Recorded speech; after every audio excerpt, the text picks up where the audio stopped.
Assalamualaikum warahmatullahi wabarakatuh. Pada kesempatan kali ini, izinkan saya memperkenalkan diri saya. Nama saya Andreas. Saya presentasi HP301. Pada mata kuliah pendidikan agama ini, saya akan menjelaskan tentang konsep dasar sumber-sumber hukum agama.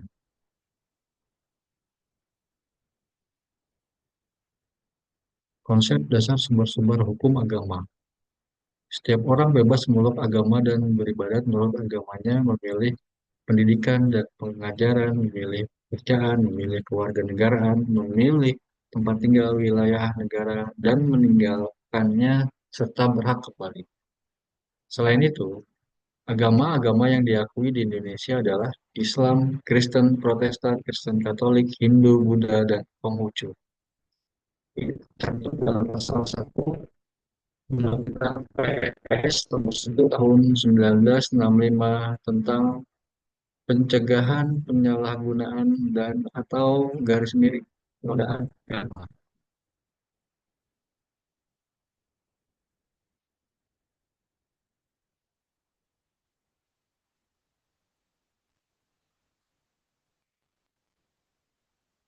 Pentingnya dasar hukum agama.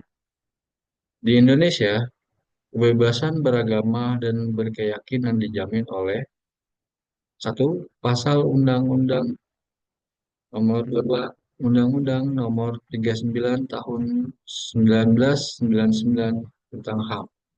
Yang kedua, pasal 28E ayat 1 dan pasal 29 Undang-Undang NRI tahun 1945. Yang ketiga, pasal 29 ayat 2 Undang-Undang NRI tahun 1945 yang menyatakan bahwa negara menjamin kemerdekaan tiap-tiap penduduk untuk memeluk agama. Kasus pelanggaran kebebasan beragama atau berkeyakinan. Temuan pemerasan terhadap gereja-gereja di Jawa Barat pada tanggal 6 Juni 2016 terdapat pemberitaannya media terkait temuan Komnas HAM soal perizinan gereja di Jawa Barat yang dipermasalahkan. Akibatnya, sejumlah ormas meminta klarifikasi kepada beberapa pengurus gereja di Bandung. Dirjen Bimas Kristen dan Kemenak Bandung telah menegaskan temuan tersebut tidak benar. Sebagai pertanggungjawaban resmi, Komnas HAM membenarkan pernyataan sebelumnya bahwa ada dugaan pemerasan. Namun Komnas HAM tidak pernah menyebutkan identitas. Beberapa faktor penyebab pelanggaran dalam beragama antara lain regulasi atau norma hukum. Norma hukum yang mengatur pendirian rumah ibadat dapat menyulitkan kelompok minoritas. Yang kedua, lemahnya penegakan hukum. Aparat kepolisian tidak merespon dengan baik atas konflik yang terjadi. Ketiga, ujaran kebencian. Ujaran kebencian dapat menjadi faktor penyebab pelanggaran dalam beragama. Keempat, sikap agresif. Sikap agresif ini yang berlebihan terhadap pemeluk agama lain dapat menyebabkan ketidakrukunan. Kemudian yang kelima, konsep kemutlakan Tuhan yang disalah mengertikan. Konsep kemutlakan Tuhan yang disalah mengertikan dapat menyebabkan ketidakrukunan. Yang keenam, intervensi kepentingan luar agama. Kepentingan luar agama yaitu politik dan ekonomi yang menurut yang turut mengintervensi agama terdapat menyebabkan ketidakrukunan. Kemudian yang ketujuh, ciri-ciri individual. Ciri-ciri individual seperti egoistis, temperamental, sikap fanatik, dan sikap otoriter dapat menyebabkan pelanggaran. Kemudian yang kedelapan, perbedaan bahasa. Perbedaan bahasa merupakan sumber terjadinya suatu konflik.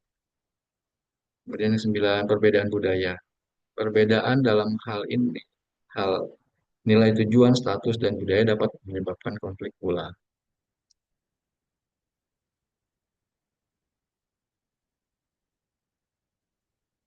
Peran pemerintah dan para ahli agama. Beberapa upaya yang dapat dilakukan untuk mengatasi konflik antar agama adalah yang pertama meningkatkan pendidikan dan pemahaman tentang perbedaan keyakinan. Kemudian yang kedua membangun kepercayaan dan kerjasama. Yang ketiga, pemberdayaan kelompok minoritas. Yang keempat, penegakan hukum yang adil dan pelanggaran keadilan. Kelima, membangun praktisi toleransi. Yang keenam, ideologi bersama. Yang ketujuh, membangun sistem penyelesaian perselisihan secara damai. Yang kedelapan, meredam tensi konflik. Sedangkan yang sedang menghargai pendapat dan kebebasan orang lain. Selanjutnya yang ke-10, mendorong dialog terbuka antara kelompok agama.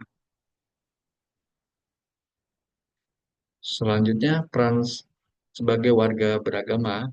Sebagai warga beragama, peran yang dapat dilakukan adalah satu, menjaga kerukunan dengan cara hidup berdampingan dan saling menghormati.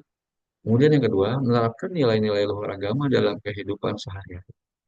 Yang ketiga, menolak kekerasan dan diskriminasi yang dilakukan atas nama agama.